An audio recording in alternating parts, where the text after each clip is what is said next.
Good evening. This is Jim Marrorano from All About Town. But before I start tonight's show, I just want to take a moment and send my condolences to the family of Tommy Diana, who recently passed, to a Yorktown councilman and then Yorktown supervisor. My cameraman, Mike, just reminded me that we did a show with him in the studio a few years ago when he was first elected councilman, and it was a delightful show. And my experience with him is he was always a good friend.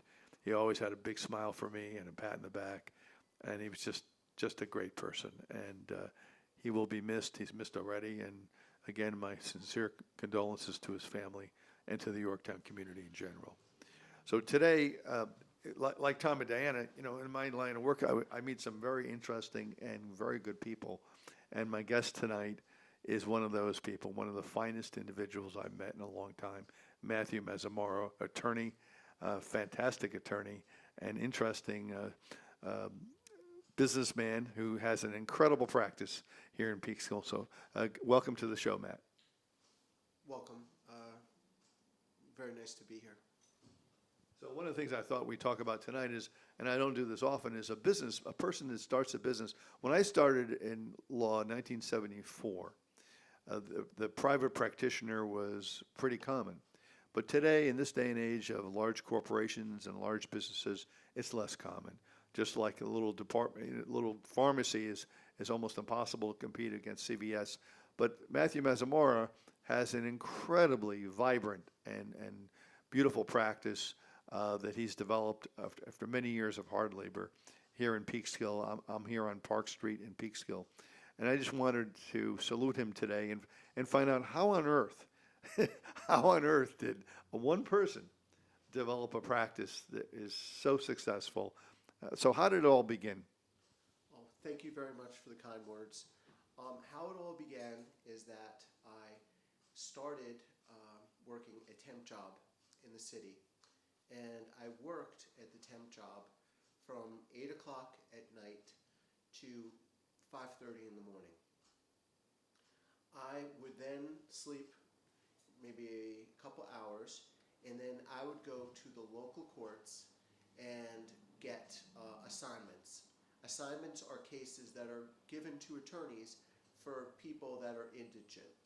And I, throughout great amount of time, I gradually got more and more cases, and I was successfully able to convince people that had me free to hire me in their future matters. My dad was a realtor, and he had a business in Ossining. He was a broker, and he had helped me out with real estate, and I gradually started doing closings. Throughout that time, my dad, people in his office had various legal issues, and they felt comfortable with me. And then I started doing family court cases. And the people I did closings for oftentimes would have tenants that didn't pay. So then they would hire me to do evictions. And then, unfortunately, some of those folks had marital problems. So then they came to me for divorce matters and custody matters. So it took quite some time. I've been doing this for 24 years. But in time, I met with a tremendous group of attorneys at the local bar who were generous and kind with their time, and I was able to understand the practices needed to bring these matters to the court, and that's pretty much how it started. And what's remarkable is in today, an age of specialization, Matthew does a various amount of things. I mean, and you can see from his background how it started, why he's able to do it. He does family law, he does real estate, he does closings, he does criminal law, he does landlord-tenant law. I mean, it's amazing. Usually, when you have an issue, you go to one particular specialized attorney. But with Matthew, what amazed me was that he's an expert in so many areas of the law that it's really extraordinary. Again, thank you for the kind words. But in time, you develop trust with people, and when you develop, I think that's a key element is developing trust and having the capacity to explain and the capacity to communicate, because it's not a uniform practice of explaining something to particular people. They understand things in a particular way. So you have to have the capacity to adapt to the situation and surroundings. Mr. Marrorano, is a very, very experienced lawyer and practiced many, many years. Different courts have different practices. So you have to sort of gear your argument to the particular audience. It's not like one of these, like, okay, you're going to do an eviction in Westchester is going to be the same as an eviction in Dutchess. Each court has its own practices. Each court has its own policies. And fortunately, in the time, the 24 years, I've sort of learned what they particularly require. And that goes for like family court, that goes for criminal court. Even we do small claims. We do small claims cases. We do pretty much, general practice. Wow. How about name change? Just kidding.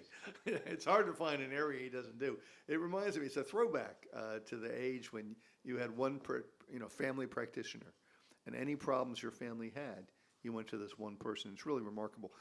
I'm glad Matt mentioned Dutchess, because one of the things I find extraordinary, not only the breadth and depth of his experience and abilities and the various areas of the law, but the different locations, the different cases he takes in different venues. What is the furthest away court you've ever been hired to represent a client in? I was hired to go to a place in, I believe it's Malone County. I can't recall. Wow. It was a traffic matter, and I went for a client who was a very, very good client. She had a case in Peekskill where she was charged with a B felony, drug possession, and the case took a long time, and she was facing 25 years, and I was successfully able to get it down to a disorderly conduct. So she had this case, and I didn't want to disappoint her, so I went all the way up. Where is it? Where? Malone County. It's almost near Canada. And you went up to near Canada? Yeah, and what? And unfortunately, this was when in the first few years, the clerk, when she heard where I was coming from, she was like, "Oh, we would have worked out a plea by mail." So it's experience in that, generally speaking, the clerks have their particular practices, but it's a human business, and if you come across as a human being and you come across as reasonable, it's my belief it goes a long way. Yeah, that's amazing. I'm not sure I would do that myself, but one of the things about Matt that's noticeable, and I have these dinners once a month of these old lawyers that come, and I've roped this poor man into coming with me. And one of the younger lawyers, I overheard her talking to Matt, and she said something that was very cogent, that no matter what the situation, no matter how tense, and in our line of business, the law, you have a lot of tense moments where you have conflicting points of view on a case, and often involving a person's liberty or a person's monetary situation or whatever, and there's conflict. But Matt, no matter what the situation is, will always have a smile and will always find a copacetic, a reasonable solution, which is an amazing talent. Because you often find lawyers that are screaming and yelling at each other, but not this man. What he'll do is he'll figure out a way to work something out for his client and do it with a smile on his face. It's really an extraordinary ability that I've seen in very few lawyers. Does that come from your dad? Where did you get that ability? I believe it comes from both parents. My parents basically emphasized that you always have to have respect for people. You always have to give people a chance. You always have to put their needs, their wants ahead of what is your need or want. And you're there to provide a service. Similar to, I believe the legal field is a service industry. You're not there to, pontificate about, oh, I've had, all these cases. You're there to get someone through a problem. And it's not about me. It's about just trying to resolve something in an amicable, fair way that a person feels that, I paid this man money and I got my money's worth. My parents were two people that were completely different, and I think that sort of helps me because oftentimes with my parents, a certain issue would come up, and they would never agree on anything. So I saw, in every situation, there's two sides to look at. It's not just uniform. Okay, this is what you do. Because, caring for both of them, I tried to see their side of it. And I think that's sort of imparted in the way I, get these cases or, get a particular, like a divorce matter or a family court matter. You could see, like, there's two sides to the issue, and you just got to work out the side that's most advantageous to yourself. And you have to, articulate to your client what they should expect. You should create an expectation of what it is. You don't tell someone something that is never going to happen is going to be a likely result, because I think ultimately it leads to a problem, and it leads to, other people mistrust. And my other belief is that, kind words are wonderful, but when you hear someone doesn't do the right thing by people, that statement or those facts get around a lot quicker. And I try to, just be candid with people, and I think it's the way to go. Another extraordinary thing about Matthew is his ability to speak Spanish. And a large part of his clientele speaks only Spanish. And I think that people feel comfortable when they speak Spanish only, and they're looking for a lawyer, and they may get assigned a lawyer in court that they're not comfortable with. But when it comes to Matthew, they're comfortable because he's able to relate to them. And his wife, a lovely wife, also is fluent in Spanish. How did you learn Spanish so fluently? Namely, my wife. My wife is from Guatemala. I met my wife in 2009, and we married in 2010. And, she spoke, when I first met her, exclusively Spanish, and now she's gotten very proficient in English. I live with, of course, my wife and my children, and my mother-in-law and my two brother-in-laws. And in the home, Spanish is exclusively spoken. Really? In addition, the television is almost always in Spanish, from telenovelas to, newscasts. So I'm exposed to it, as long as I'm home. It's either that or what I watch is sports, but not the football game. not the football game. Football games, That's all. football games, but what Mr. Marrorano said is accurate. We have bilingual staff, and it's making the goal is to make people feel comfortable, and most folks from another country feel more comfortable articulating their concerns and needs in Spanish, and I do everything I can to accommodate that and speak to them in their language, and my staff does as well. Now, we're presently filming this in his office at 1011 Park Street in downtown Peekskill. How long have you been here, and why did you choose this particular location? I've been here for roughly 23 years. And I came here because I would go in the mornings to court to try to get assignments. Peekskill Court, Cortland Court, any court that they would give assignments, I would just sit there. And I happened to meet a lawyer by the name of Leon Kornfeld, who owned the building, and he had an office for rent. And I said, could I rent the office? And I rented the office, and he was a very, very good mentor. He was a wonderful man, and he was kind and compassionate and was always willing to help me. And I had the office there. As years went on, he decided to sell the building, and he offered the building for me to purchase. And my wife was very adamant that we go forward with it, and we were successfully able to buy the building, and we've been, been the owner since 2015. I did not know that. That's an interesting fact. Now, we talked earlier before we went on camera about two of the most interesting appeals that Matthew has done.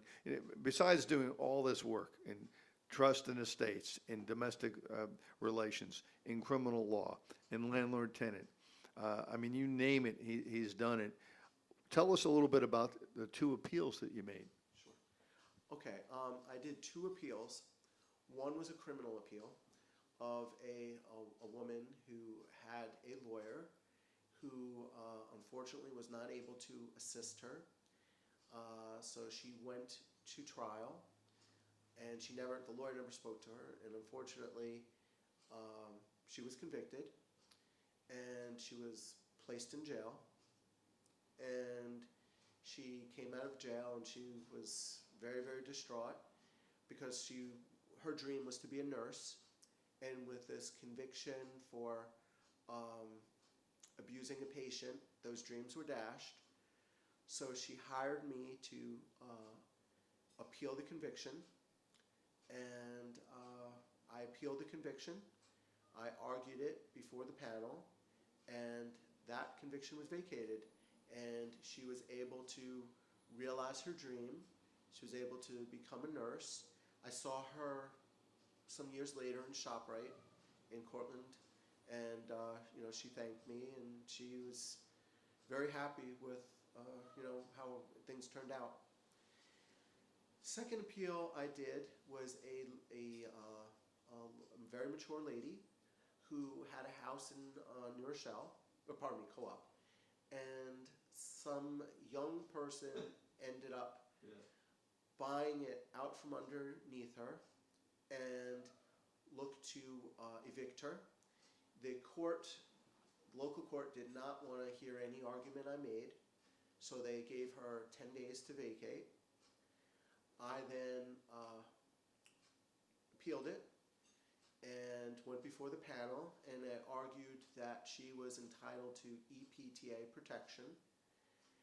And fortunately, the appellate panel agreed with me, and the warrant was vacated, and to the best of my knowledge, she still lives there.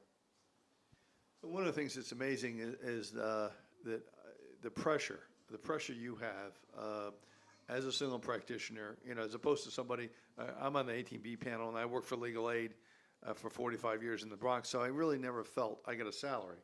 I really never felt the pressure of oh my goodness, I better get some cases coming in, or else I'm gonna be in trouble financially. I'm not gonna be able to pay my bills, et cetera. But as a single practitioner, you have so many things to worry about. You have a staff to hire, you have insurance, you have electricity. I don't know if you're still paying a mortgage on the property. You have so many things to worry about, and if that phone doesn't ring or those people don't come, what are you going to do? That type of thing. So and yet you're the most mild-mannered and pleasant person I've met in a long time. How are you able to juggle all these concerns and all these pressures? Thank you for the kind words. I credit my parents because they always instilled in me a belief in myself. And I think that's integral to any successful child, is that the parents have to believe in their child. And of course, the child, is going to stumble or fall, but I think if you believe in yourself and you have confidence in yourself, people can notice it. So many people take cases and take people's money, and they're good with the initial, salesmanship job, but ultimately it falls apart, and then the people get aggravated, and it goes nowhere. So I take cases and do matters where I have a confidence, and I have a experience, and I have know-how. And I credit my parents for that, because they always imparted in me that you could do it. They didn't tell me oh, you can't do this, you can't do that, or you should just pigeonhole yourself with criminal cases. My mom worked for me, and she instilled in me a belief in myself. And as years went on, I married, and my wife, she gave me the confidence and know-how to, I could do, more involved cases, more complex cases.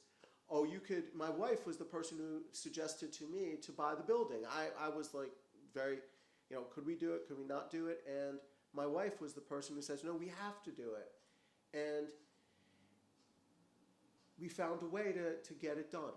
And, my wife was a driving force behind that whole movement to buy the building, to hire more people, to,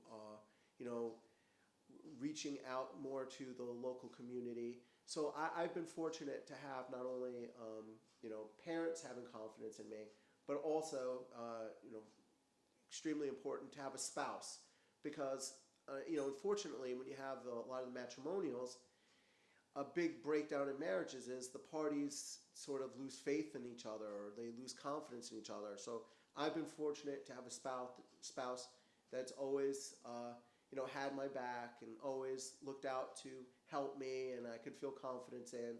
And I don't worry about stuff of that, with the bills, or because I have confidence it could get done. Don't worry about bills. I'm worried already. I'm worried for him.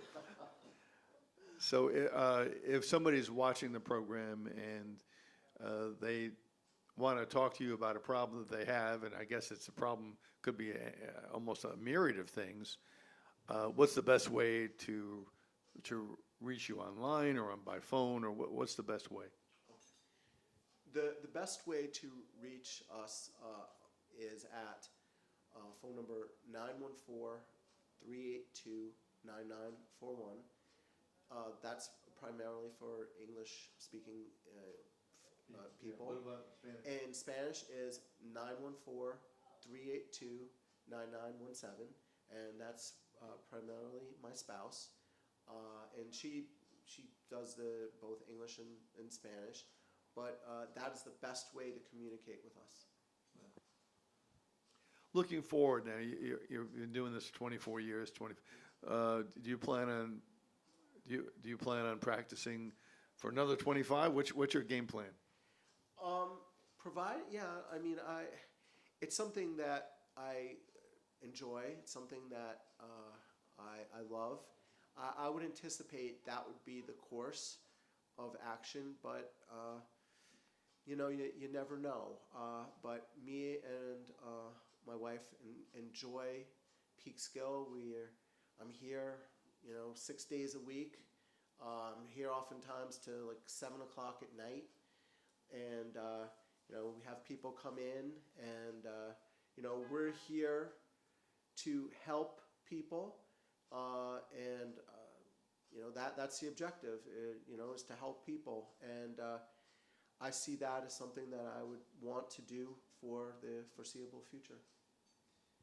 I do want to also express my condolences to Matthew, his father recently passed away, and I wish I had met him. From everybody that I met that knew him, he was an extraordinary individual, except for one incident where he kidnapped a penguin. Do you want to tell us a little bit about that? We only have about 3 minutes left. Okay. I will tell you about that. My father was with a couple of his friends. He was young. He was very young. He was very young. He was with a couple of his college friends. One of the friends was this friend named Fred, who was a avid baseball fan, and another friend was a person from Germany named Gerhardt.